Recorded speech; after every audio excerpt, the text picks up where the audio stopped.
આજે રાજકોટ મહાનગરપાલિકા કમિશનરશ્રીને શહેર કોંગ્રેસ તરફથી આવેદનપત્ર આપવા માટે આવ્યા હતા અને ખાસ કમિશનરશ્રીને અમે એ રજૂઆત કરવામાં આવ્યા હતા કે રાજકોટ મહાનગરપાલિકા એ આપના કસ્ટોડિયન નીચે આવે છે, ત્યારે આપની જવાબદારી છે કે અહીંનો જે સાચો રિપોર્ટ હોય એ આપ લખીને મોકલો. કેમ કે અમે અત્યારે પણ કહીએ છીએ કે જ્યારે રાજકોટની જે દુઃખદ ઘટના ટીઆરપી ગેમ ઝોનની ઘટના થઈ ત્યારે રાજકોટના કમિશનરશ્રીને અહીંથી હટાવી અને આ કમિશનરને જ્યારે અહીંયા મૂકવામાં આવ્યા છે તો અમે એને વિનંતી કરવા માટે આવ્યા હતા કે આપ જ્યારે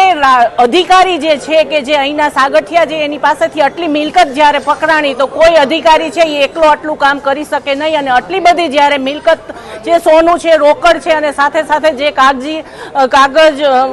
જે દસ્તાવેજો છે એ પણ મળી આવ્યા છે, ત્યારે આમાં ક્યાંક ને ક્યાંક શાસકોનો પણ અંદર એમાં હાથ પણ છે. ત્યારે કયા આમાં પૂર્વ કોર્પોરેટર હોય કે ચેરમેન હોય કે અત્યારના જે ચાલુ જે શાસકો છે એના પણ આમાં કોના કોના કાળા હાથ છે એની તબક્કાવાર આપ જે છે અને રિપોર્ટ કરી અને આપ સાચો અહીંનો રિપોર્ટ છે એ સરકારને મોકલો. અને જે અત્યારનું જે વહીવટી જે તંત્ર જે છે એટલે કે જે શાસકો છે એમાં જરા પણ વહીવટી સૂઝબૂઝ નથી અને આટલા મોટા ભ્રષ્ટાચારમાં શાસકોનો પણ હાથ હોય ત્યારે આ જે ભારતીય જનતા પાર્ટીની જે